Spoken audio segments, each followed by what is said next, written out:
भगवद गीता यथारूप को प्रस्तुत करने का एकमात्र उद्देश्य बद्ध जिज्ञासुओं को उस उद्देश्य का मार्गदर्शन कराना है जिसके लिए कृष्ण इस धरा पर ब्रह्मा के एक दिन में एक बार अर्थात प्रत्येक 8 अरब 60 करोड़ वर्ष बाद अवतार लेते हैं। भगवद गीता में इस उद्देश्य का उल्लेख हुआ है और हमें उसे इस रूप में ग्रहण कर लेना चाहिए, अन्यथा भगवद गीता तथा उसके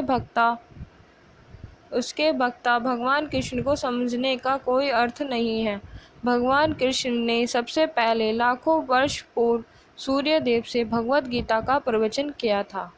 हमें इस तथ्य को स्वीकार करना होगा और कृष्ण के प्रमाण की गलत व्याख्या किए बिना भगवद गीता के ऐतिहासिक महत्व को समझना होगा। कृष्ण की इच्छा का संदेश दिए बिना भगवद गीता की व्याख्या करना महान अपराध है। इस अपराध से बचने के लिए कृष्ण को भगवान रूप में समझना होगा, जिस तरह से कृष्ण के प्रथम शिष्य अर्जुन ने उन्हें समझा था। और यहाँ पर भगवान अर्जुन को सूचित करते हैं कि भगवद गीता की एक योग पद्धति सर्वप्रथम सूर्यदेव को बताई गई। सूर्यदेव ने इसे मनु को बताया और मनु ने इसे ईश्वर को बताया। इस प्रकार गुरु परंपरा द्वारा यह योग पद्धति एक वक्ता से दूसरे वक्ता तक पहुंचती रही, लेकिन कालांतर में ये छिन्न भिन्न हो गई। फलस्वरूप भगवान को इसे फिर से बताना पड़ रहा है। इस प्रकार अर्जुन को कुरुक्षेत्र के युद्ध स्थल में वे अर्जुन से कहते हैं कि मैं तुम्हें यह परम रहस्य इसलिए प्रदान कर रहा हूँ क्योंकि तुम मेरे भक्त और मित्र हो। इसका तात्पर्य यह है कि भगवद गीता ऐसा ग्रंथ है जो भगवत भक्त के निमित्त है। आध्यात्मिकवादियों के 3 श्रेणियां हैं, ज्ञानी, योगी तथा भक्त, या कि निर्विशेषवादी, ध्यानी और भक्त। यहाँ पर भगवान अर्जुन से स्पष्ट कहते हैं कि वह उसे इस नवीन परंपरा का प्रथम पात्र बना रहे हैं, क्योंकि प्राचीन परंपरा खंडित हो गई थी।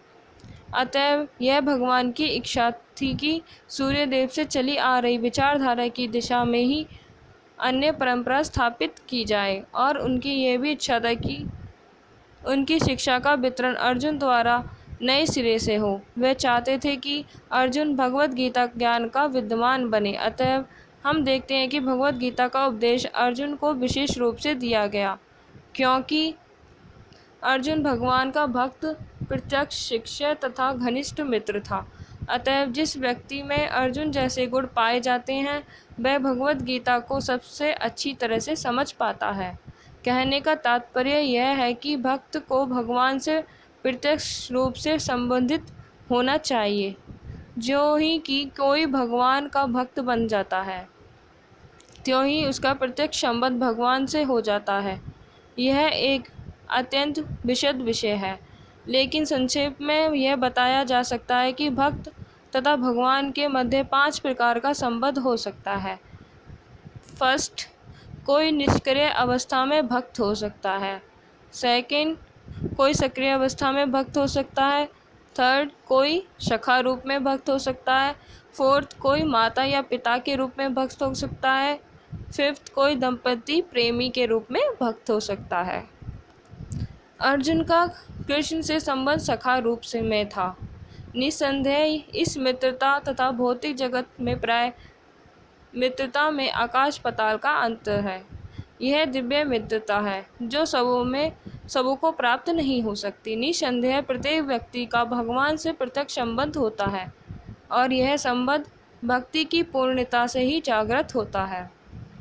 लेकिन वर्तमान जीवन अवस्था में हमने न केवल परमेश्वर को भुला दिया है, अपितु हम भगवान के साथ अपने शाश्वत संबंध को भी भूल चुके हैं। लाखों करोड़ों जीवन में से कोई एक जीव भगवान के साथ शाश्वत संबंध स्थापित कर पाता है। यह स्वरूप कहलाता है। भक्ति योग की परिक्रमा द्वारा यह स्वरूप जागृत किया जा सकता है, तब यह अवस्था स्वरूप सिद्धि कहलाती है। यह स्वरूप की अर्थात स्वाभाविक या मूलभूत स्थिति की पूर्णता कहलाती है।